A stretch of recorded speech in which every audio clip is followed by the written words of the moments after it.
नमस्कार, अनादि टीवी देख रहे हैं आप और मैं हूं आपके साथ जया शर्मा। बुलेटिन की शुरुआत भोपाल की बड़ी खबर से करेंगे, जहां नगर निगम चुनाव में भी अब कोरोना का असर नजर आएगा।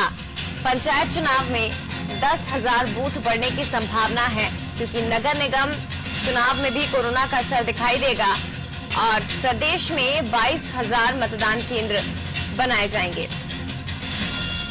तो पिछले चुनावों पर अगर नजर डालें तो 16,918 मतदान केंद्र करीब बनाए गए थे, लेकिन इस बार इनकी संख्या में इजाफा किया जाएगा। 22,000 मतदान केंद्र बनाए जाएंगे। तो कोरोना के चलते व्यवस्थाओं में बदलाव किया जा रहा है, ताकि सभी नियमों का ठीक ढंग से पालन हो सके, गाइडलाइंस का पालन हो सके। और इसी के चलते पंचायत चुनाव में 10,000 बूथ बढ़ने की संभावना है। तो विधानसभा चुनाव के बाद अब सबकी नजर नगर निगम के चुनावों पर है और इसी को लेकर अब तैयारियां भी की जा रही हैं, लेकिन कोरोना का असर इसमें भी नजर आएगा और बूथ बढ़ाए जा सकते हैं, मतदान केंद्र भी बढ़ने की संभावना जताई जा रही है। ज्यादा जानकारी के लिए सीधे रुख करेंगे हमारे विशेष संवाददाता अंकुर अध्वर्यु लाइव हमारे साथ जुड़ गए हैं। अंकुर जी, विधानसभा उपचुनाव संपन्न हो चुके हैं, तमाम एहतियात बरते गए थे, लेकिन अब इन उपचुनाव के बाद नजर नगर निगम के चुनावों पर भी है। इसको लेकर क्या कुछ व्यवस्था और क्या बदलाव हमें देखने को मिल सकते हैं?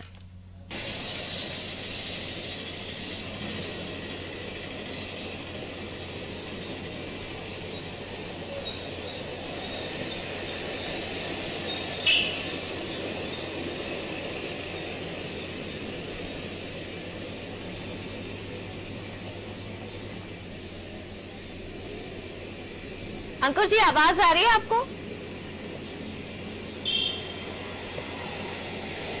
मतलब आवाज उन तक नहीं पहुंच पा रही है। फिर से जुड़ने की कोशिश करेंगे, लेकिन नगर निगम चुनाव में भी कोरोना का असर दिखाई देगा। पंचायत चुनाव में 10,000 बूथ बढ़ने की संभावनाएं हैं और प्रदेश में 22,000। फोन क्यों नहीं लगा है?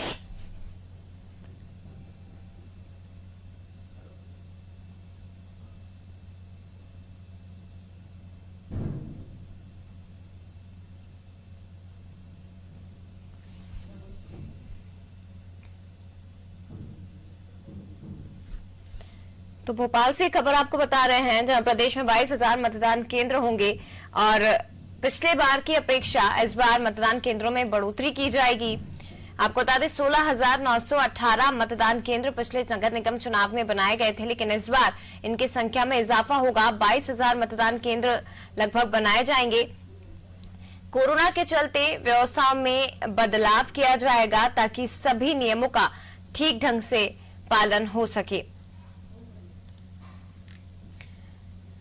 तो अब नगर निगम चुनाव की तैयारियां भी की जाएगी और नगर निगम चुनाव की तैयारियों में व्यवस्थाओं में बदलाव किया जाएगा।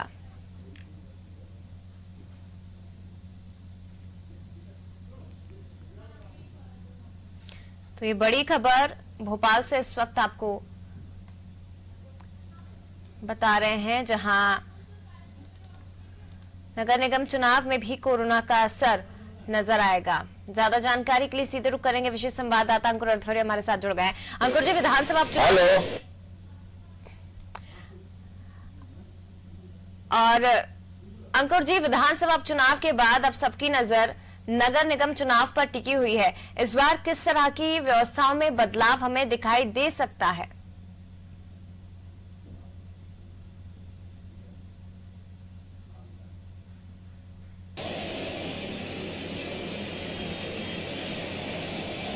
जी बिल्कुल, मैं आपको बता दूं, नगरीय निकाय चुनाव में कोरोना संक्रमण के चलते जो बूथ केंद्र हैं लगभग 10,000 बूथ बढ़ाए जाएंगे। जिस तरह से उपचुनाव में भी देखा गया था कि कोरोना काल के चलते बूथों की संख्या बढ़ाई गई थी, तो अब नगरीय निकाय चुनाव में भी बूथों की संख्या चुनाव आयोग द्वारा बढ़ाने की कम से कम पिछली बार जो 16,000 के करीब बूथ थे, इस बार ऐसा बताया जा रहा है कि करीब 10,000 बूथ बढ़ाए जाएंगे। कई व्यवस्थाओं में परिवर्तन किया जाएगा।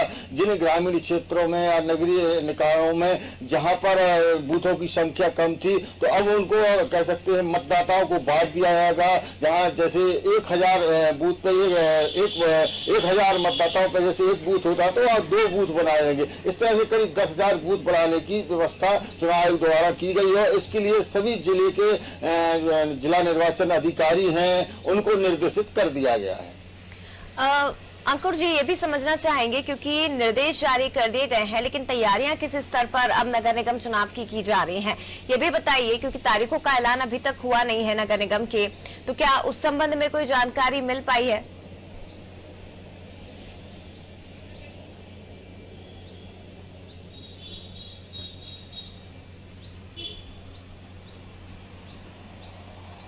जी बिल्कुल, मैं आपको बता दूं, ऐसा जो चुनाव आयोग द्वारा अभी से जो संकेत मिलने लगे हैं, दिसंबर के आखिर में संभवतः या जनवरी शुरुआत में नगरीय निकाय चुनाव होंगे। सभी जिलों में तैयारियां अभी से शुरू कर दी गई हैं।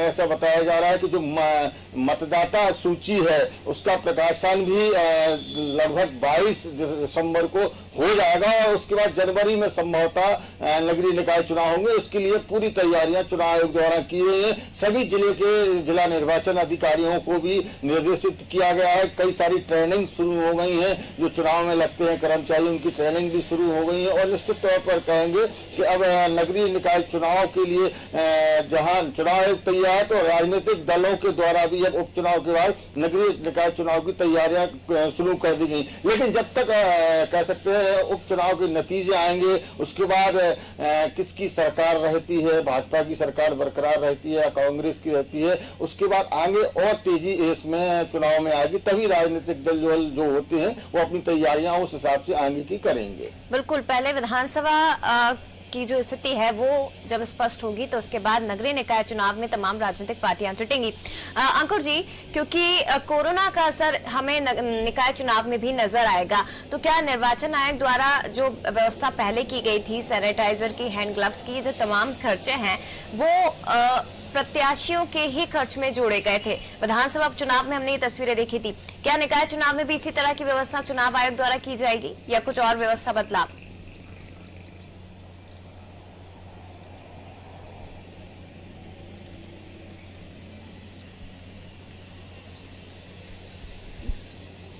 बिल्कुल, कोरोना काल के चलते अभी कोरोना की कोई वैक्सीन तो ऐसी आई नहीं है, इसलिए जो गाइडलाइन चुनाव आयोग ने उपचुनाव के लिए तैयार की थी वही गाइडलाइन नगरीय निकाय चुनाव में भी होंगी। बल्कि इससे ज्यादा कुछ और सख्ती इसमें चुनाव आयोग कर सकता है, क्योंकि कह सकते हैं कि ये अभी 28 विधानसभाओं में थे उपचुनाव, लेकिन अब पूरे प्रदेश भर में नगरीय निकाय चुनाव होंगे, ग्राम पंचायत के भी चुनाव उसके बाद होंगे। निश्चित तौर पर चुनाव आयोग द्वारा जो व्यवस्थाएं या जो नियम कानून तय किए गए थे वही रहेंगे और इनमें कुछ और बदलाव या सख्ती की जा सकती है। ठीक है, मैं लौटूंगी आपके पास, अंकुर जी बने रहिएगा। लेकिन अब विधानसभा चुनाव के बाद सबकी निगाहें निकाय चुनाव पर टिकी हुई है और निकाय चुनाव में भी